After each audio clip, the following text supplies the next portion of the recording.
Part 2 starts with Spiros giving his early presidential speech for building the wall to protect America. We're going to have strong, incredible borders, and people are going to come into our country, but they're going to come into our country legally. They're going to come in legally. We're going to build a wall. No, I mean Packworld. Then Pac decides to go to the Netherworld to get the Tree of Life because he had one job and screwed up. The intro hits. The Pac is back. Now Pac-Man is telling our four loved ghosts they would be killed if they didn't take him to the nearest buffet. So they agree to work undercover for Pac-Man and his friends in return for not being eaten. Plus, they will get their bodies back if that will Legally. happen. How to make it more classic? Of course, let them go around the maze, but with no success, so they don't find the portal, and our four loved ghosts start arguing, repeating their names. Of course, they did this to make the viewer memorize their names. Anyhow, so far, the ghosts are being more like actual characters than the main characters. And here they found it, because the writer said so.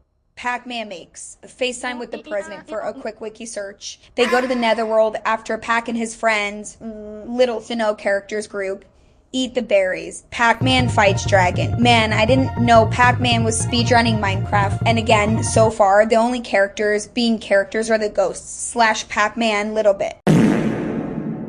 So they disguise themselves as ghosts, which was honestly a pretty stupid idea that doesn't hold up for a few minutes. The Pinks get some buff with each other. They pass over the guard, then play tag again. So Pink and Red do things as if they've been doing them from the last season, but there's still no characters, specifically Pink. Who thought this scene was any good? Pinky gets some interesting ideas. So as the plot goes, they are inside Betrayus's castle. They instantly see the Tree of Life. Wait, no guards?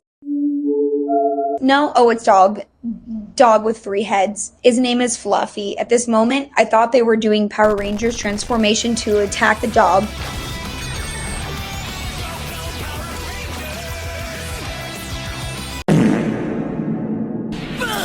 But nope, they got caught. I hope Betrayus himself. Betrayus decided to stream his Get Ready With Me Come on. for his new presidential speeches. Here's a scene that looks like Star Wars. Little reaction with Pac-Man and Betrayus, as Betrayus claims he knows Pac's parents, but never brings it any further. Red, and especially Pink, being no characters, I even sometimes confuse them to be the background. Apparently, our 4 loved ghosts were undercover. That was undercover for Betrayus. Hopefully, Betrayus will get rid of Pac-Man and the 2 characters in the background. Nah, Betrayus gives the most important mission that will determine his next presidential election for Packworld to our 4 loved ghosts. Why? Because the writers said so. Anyway, I'll spare you the details. They were about to demolish them unless Pac-Man confessed his feelings to Pinky. He says yes. But the feelings are not the same, and that's how they escaped. They got cheap plan and got the Tree of Life. Betrayus, you had one job. Somehow Betrayus gets bit by a dog. Excuse me, he is literally a ghost. How could it make sense? Enough with my too over top analytic and go back to Pac-Man and the 2 most non-existent characters.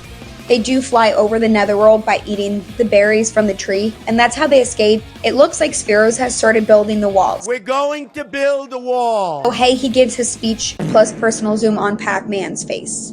The end gets up with Betrayus reading a letter from Fluffy, the 3-headed demon dog, and that is the setup for the next episodes for what the show feels. What to take from this? Pac-Man and the ghostly adventures is good and bad in many ways. Remember, I'm talking about the first and second episodes. The introduction for the characters is really weak. Just by removing Pink and Red from the episode, it won't change anything about it. Skibo has better character for all I care. They do honestly speak of Betrayus highly as the most powerful evil enemy in the beginning, but seeing him, they mostly make him on the comedian side, which I don't hate, but come on, at least make it hard to get the Tree of Life. Like, have unlimited ghosts since they have the thing that makes the ghosts come back after Pac-Man eats them, but they won't do that. Why? Because the writers said so. The good part, which is quite fascinating, is how they give lore to the show from a simple game. For perspective, this is mainly made for selling toys, video games, and specifically to revive Pac-Man. But the show got hate, and this reviving was a failure. Well, that's my take. See you later.